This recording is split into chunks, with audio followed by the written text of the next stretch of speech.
네, 아시아 지역의 주요 이슈 키워드와 관련 검색어를 보면서 살펴보도록 하겠습니다. 먼저 내년 일본 증시와 관련한 소식 첫 번째 키워드로 살펴보겠습니다. 일본 내년 증시 강세 전망 첫 번째 키워드입니다. 일본 증권사들이 내년 증시는 강세장이 펼쳐질 것이라는 전망 보고서를 내놓고 있습니다.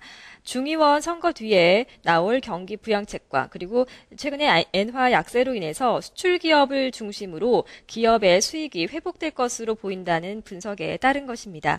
관련 검색어로 자세한 증권사들의 흐름을 체크해 보도록 하겠습니다. 11,000엔 전후로 니케이 평균 주가를 점치고 있습니다.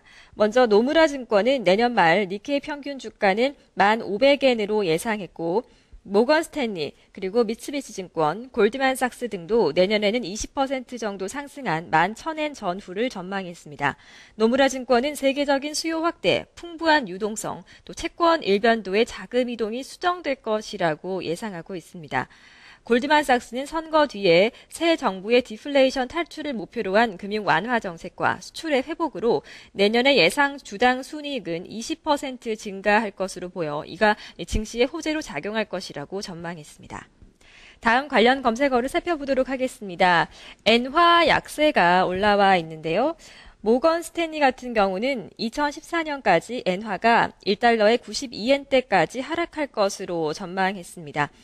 디플레이션에서 벗어날 일본 주식은 2008년 금융위기 당시의 수준의 PBR, 즉 주가 순자산 비율에서 거래되는 시장이라고도 추천하기도 했습니다.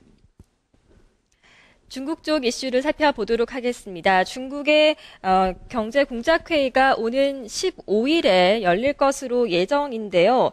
내년에 중국의 국내 총생산 성장률이 8.5%에 달할 것이라는 전망이 나왔습니다. 중국 사회과학원 쪽에서 나온 전망인데요. 관련 검색어로 살펴보도록 하겠습니다. 관련 검색어 중국 사회과학원입니다. 중국 사회과학원 재경전략연구원은 중국 거시경제운영 보고서에서 앞으로 일정 기간 잠재 성장률이 8.5% 안팎을 유지할 것으로 내다봤습니다. 잠재 성장률이란 한 나라의 모든 생산 자원을 최대한 활용했을 때 달성 가능한 GDP 성장률을 말합니다. 특히 당분간 실제 성장률이 잠재 성장률보다 1.5%포인트를 초과하지 않고 1%포인트 이하로 내려가지 않는 안정적인 상태를 유지할 것으로 전망했습니다. 다음 관련 검색어 살펴보겠습니다. 구조적 감세 정책이 올라와 있는데요. 이 보고서는 또 중국 정부가 올해 구조적인 감세 정책 추진으로 증치세와 개인소득세는 큰 폭으로 줄었다라면서 하지만 기업의 소득세는 줄지 않고 오히려 증가했다고 분석했습니다. 이에 따라서 과도한 기업 소득세의 징수는 구조적인 감세 정책 효과를 떨어뜨릴 수 있다면서 내년에는 대형과 중형 기업 사정에 맞도록 과세를 조정하고 감세 목표 총액도 명확하게 할 필요가 있다고 밝혔습니다. 아시아 지역의 주요 이슈 키워드와 관련 검색어로 살펴봤습니다.